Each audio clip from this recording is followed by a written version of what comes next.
आध्यात्मिक जागृति के बढ़ते चरण। बाबा जय गुरुदेव जी महाराज ने 1952 से आध्यात्मिक जागृति का अभियान चलाया। तब से आज तक निरंतर बाबा जी अपने अभियान में लगे हुए हैं। धीरे धीरे उनका अभियान उनके अनेक अवरोधों, प्रतिरोधों, अफवाहों को पार करता आगे बढ़ता चला गया और बढ़ता चला जा रहा है। शुरू में हम सब बाबा जी की बातों को नहीं समझ पाते थे, जबकि सच ये है कि उनकी वाणी, उनके संदेश हमारे आत्म कल्याण के थे। संतों की वाणी में आता है, जो नहीं होते संत जन जूब जात संसार। वर्तमान में इस वाणी की महत्ता विशेष रूप से है, क्योंकि 50 सालों में बड़े बड़े जागरण के अभियान चलाए गए। सबको उनके अधिकारों को समझाया गया। परिणाम ये हुआ कि अधिकारों की लड़ाई छिड़ गई। समाज में, देश में, परिवार में, घर घर में, और कर्तव्य पीछे छूटते चले गए। सबके दायरे छूट गए, सबने अपनी सीमाएं तोड़ दी, सबके बंधन टूट गए और संघर्ष ही संघर्ष हो गया। अधिकारों की लड़ाई शुरू हो गई। आज़ादी के साथ ही लगाया गया यह संघर्ष का बीज फैल गया और चारों तरफ यही दिखाई पड़ रहा है कि काम ठप, फैक्ट्रियां ठप, कल कारखाने ठप, दफ्तर ठप, आए दिन आंदोलन, हड़ताल, तोड़फोड़, आगजनी। अब हर कोई आग के उठा रहा है, वह किसी वर्ग का हो, किसी कौम का हो, किसी प्रांत का हो, शहर का हो या गांव का हो। परिणाम आज हम आप सब देख रहे हैं। कितनी जल्दी बदला ये सब। आज़ादी के जागरण अभियान में कितना सब कुछ उलट पलट दिया। हम ऐसे दो राहे पर भौचक्के खड़े हैं कि किधर जाएं और ये हमें किधर आज़ादी ले जाएगी, ये किसी को नहीं पता है और ना ही कोई समझ पा रहा है। 5 वर्ष बाद बाबा जय गुरुदेव जी ने अपने काफिले के साथ 3 फरवरी 2003 को बुंदेलखंड की यात्रा पर निकल पड़े।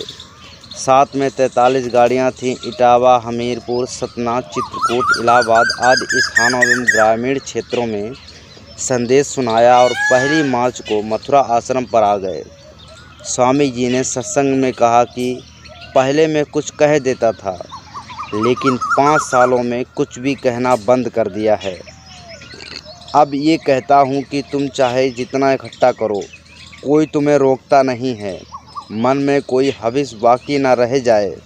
कर लो जितना करना है। इतना याद रखो कि जब यहाँ से तुम जाने लगोगे तो सब कुछ यहीं पर छोड़ कर जाना होगा।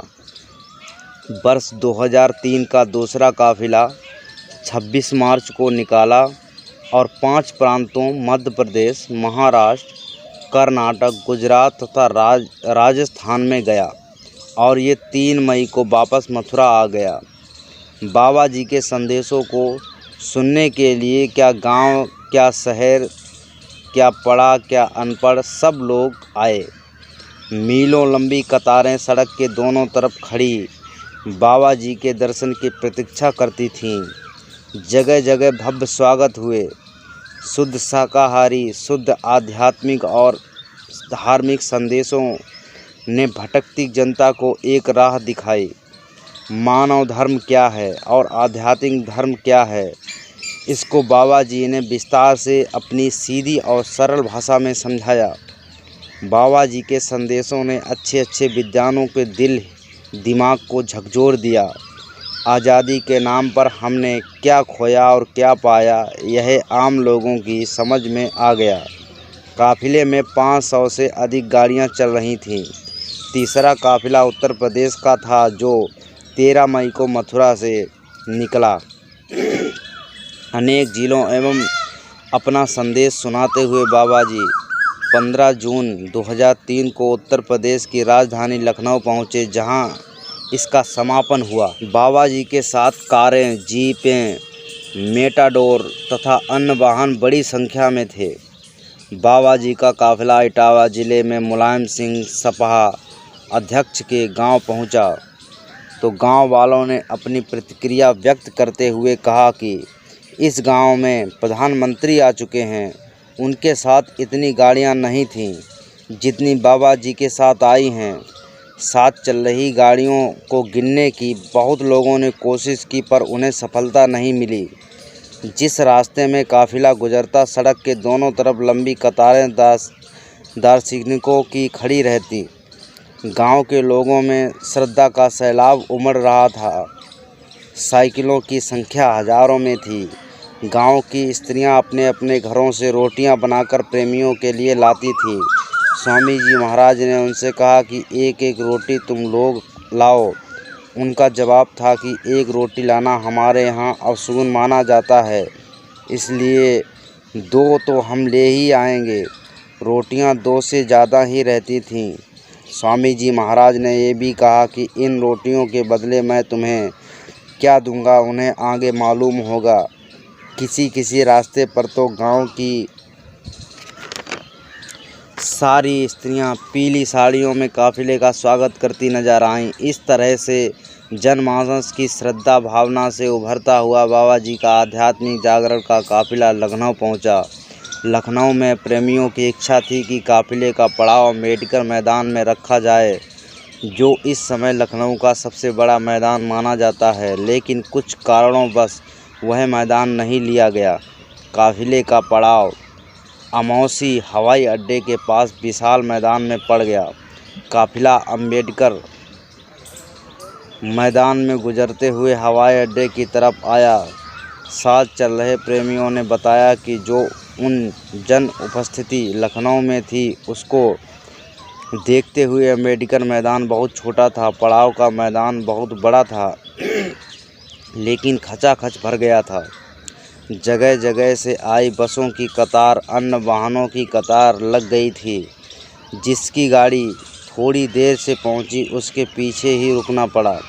साथ चल रहे प्रेमी जन जो अभी पीछे ही थे और मैदान आने वालों से भर गया था।